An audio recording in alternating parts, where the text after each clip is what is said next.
السلام علیکم ناظرین، آپ سبھی کا استقبال کرتے ہیں تازہ ٹی وی کی خاص پیشکش ماہ رمضان میں، اور ماہ رمضان میں آپ دیکھ رہے ہیں اپنا فیوریٹ شو نور قرآن۔ سورہ قریش کی تلاوت کرنے کے لیے میں زارا عرشی کو دعوت دیتا ہوں، جو کہ 10th کلاس کی اسٹوڈنٹ ہیں جبریل انٹرنیشنل اسکول میں۔ زارا تلاوت کریے۔ اعوذ باللہ من الشیطان الرجیم، بسم اللہ الرحمن الرحیم،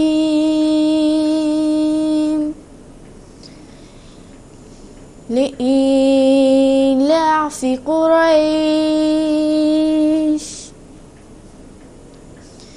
إيلافهم رحلة الشتاء والصيف، فليعبدوا رب هذا البيت الذي أطعمهم من جوع وآمنهم من خوف، صدق اللہ العظیم۔ بسم اللہ الرحمن الرحیم۔ شروع اللہ کے نام سے جو بے حد مہربان نہایت رحم کرنے والا ہے۔ قریش کی الفت و انسیت کے لیے، ان کو الفت و انسیت ہے سردی اور گرمی کے سفر سے، تو انہیں چاہیے کہ وہ اس گھر کے رب کی عبادت کریں جس نے انہیں بھوک کی حالت میں کھانا کھلایا اور خوف سے بچا کر امن دیا۔ معزز و محترم ناظرین، یہ سورہ قریش ہے۔ قریش سب جانتے ہیں، اس خاندان، اس قبیلے کا نام ہے جس میں ہمارے نبی پاک صلی اللہ علیہ وسلم اس دنیا میں تشریف لائے۔ قریش میں قریش کیا ہے آپ جانتے ہیں۔ اللہ تعالیٰ نے یہاں پر ان لوگوں کا ذکر کیا ہے سورہ قریش میں۔ قریش کے اوپر جو اللہ تعالیٰ کے احسانات تھے، جو انعامات تھے، جو اللہ تعالیٰ نے ان پر کرم فرمایا، خصوصی فضل فرمایا، اس کا ذکر یہاں اس صورت میں کیا ہے۔ سورہ قریش میں اللہ تعالیٰ نے ان احسانات کا ذکر کیا ہے جس کی وجہ سے ان کے گھروں میں خوشحالی اور فارغ البالی تھی۔ پورے خطہ عرب میں قتل و غارت کا بازار گرم تھا، مگر مکہ میں امن تھا، مکہ مامون تھا۔ یہاں پہ اللہ تعالیٰ نے ایلاف قریش کہا۔ ایلاف کے معنی ہوتے ہیں محبت، الفت، وابستگی، عہد و معاہدہ۔ ایلاف قریش ایک معاہدہ الفت بھی تھا جو قریش کے بزرگ سردار ہاشم بن عبد مناف نے بازنطینی حاکم قیصر کے ساتھ کیا تھا اور مکہ کو ایک تجارتی شہر بنا دیا تھا۔ مکہ کے بارے میں آپ سب جانتے ہیں کہ اللہ تبارک و تعالیٰ نے جب حضرت ابراہیم علیہ السلام کو وہاں بھیجا اور اسے آباد کرنے کا حکم دیا، تو وہ جو علاقہ تھا اس کے بارے میں قرآن میں ہے کہ وادن غیر ذی زرع، ایک ایسا علاقہ، ایک ایسی وادی جو جہاں کھیتی باڑی کا کوئی امکان نہیں تھا۔ وہاں پر صرف چٹیل علاقہ تھا، چٹیل میدان تھا، پہاڑیاں تھیں، اور کھانے پینے کے سامان وہاں نہیں تھے، اور ہر طرح کی پریشانی تھی زندگی کے حوالے سے۔ لیکن اللہ تعالیٰ نے پھر اس میں برکت رکھی۔ حضرت ابراہیم علیہ السلام نے دعا کی، اللہ نے اس دعا کو قبول کیا، تو مکہ کو اللہ نے ایک تجارتی شہر بنا دیا۔ مکہ کی خصوصیت یہ تھی کہ ایک طرف یمن کا علاقہ تھا، شام کا علاقہ دوسری طرف تھا، اور لوگ وہاں پر تجارت کرتے تھے، وہیں سے گزرتے تھے، تو سب کو مکہ ہو کے جانا پڑتا تھا۔ مکے والے بھی باہر جاتے تھے، انہوں نے معاہدہ بھی کر لیا تھا لوگوں سے کہ کوئی ان کو نہیں چھیڑے گا، تاکہ وہ دوسروں کا بھی خیال رکھیں۔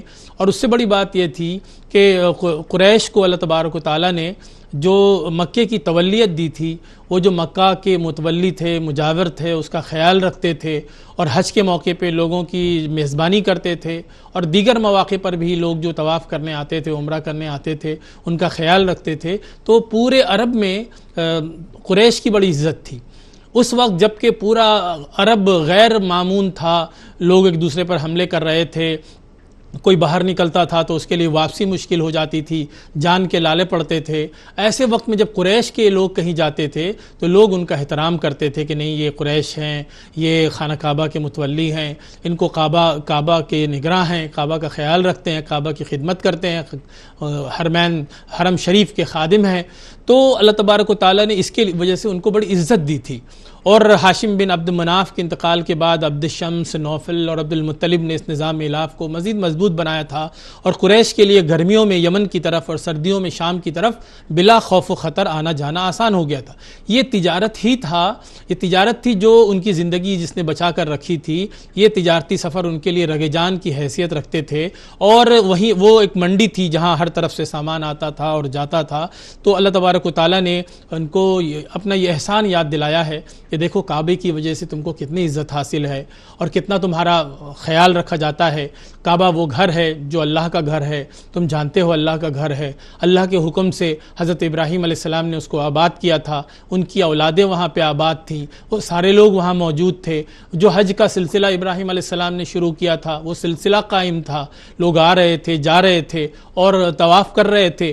اور بلکہ آپ جانتے ہیں کہ اس وقت جب کہ لوگ اصاف اور نائلہ نامی انہوں نے بت رکھ دیے تھے جو سعی کے لیے صفا اور مروہ کے درمیان، تو اس کا بھی ذکر اللہ نے قرآن میں کیا کہ ان الصفا والمروۃ من شعائر اللہ، کہ صفا اور مروہ اللہ کے شاعر ہیں۔ فمن حج البیت واعتمر، کوئی حج کرے یا عمرہ کرے، فلا جناح علیہ ان یطوف بہما، تو اس پر کوئی گناہ نہیں ہے کہ وہ طواف کرے، کیونکہ وہ اللہ کے لیے وہاں طواف کر رہا ہے اور وہ اللہ کے شاعر ہیں۔ تو اللہ نے اپنے اس گھر کا ہمیشہ خیال رکھا۔ لوگوں نے، دشمنوں نے حملہ کر کے اس کو برباد کرنا چاہا، تو آپ سورہ فیل میں دیکھ چکے ہیں کہ اللہ تبارک و تعالیٰ نے فرمایا کہ اللہ تعالیٰ نے آسمان میں سے پرندے بھیج دیے، ابابیل، جھنڈ کے جھنڈ پرندے بھیجے، جنہوں نے اس پوری لشکر کو جو بہت بڑی فوج تھی پوری طرح سے تباہ کر ڈالا، اس کو برباد کر دیا۔ تو یہ احسان ان کا اللہ تعالیٰ کا بہت بڑا تھا ان کے اوپر۔ اللہ تعالیٰ نے، جب کہ لوگ معمون نہیں تھے، اللہ تعالیٰ نے ان کو امن دیا تھا، ان کو کھلایا پلایا تھا۔ اللہ تعالیٰ نے اپنا یہ احسان یاد دلایا اور فرمایا کہ اس گھر کے رب کی عبادت کرو۔ فَلْيَعْبُدُوا رَبَّ هَذَا الْبَيْتِ الَّذِي أَطْعَمَهُم مِّن جُوعٍ وَآمَنَهُم مِّن خَوْفٍ۔ یہاں قریش کو توجہ دلائی گئی ہے کہ یہ کعبہ کی برکت ہے، ابراہیم علیہ السلام کی دعاؤں کا ثمرہ ہے کہ لوگ بھوکوں مر رہے ہیں، لوگوں کو کھانے کو کچھ نہیں مل رہا ہے، لوگ بھوک سے پیاس سے تڑپ رہے ہیں اور تم جی بھر کر کھا رہے ہو۔ عرب میں ہر طرف بدامنی ہے، کوئی نکلتا ہے تو اس کی واپسی مشکل ہو جاتی ہے، لیکن تم باہر جاتے ہو تو لوگ تمہاری عزت کرتے ہیں، تمہارا احترام کرتے ہیں، لوگ مر رہے ہیں، تمہاری جانیں محفوظ ہیں، لوگ کھا نہیں پا رہے ہیں، تم کو کھانے کی چیزیں مل رہی ہیں۔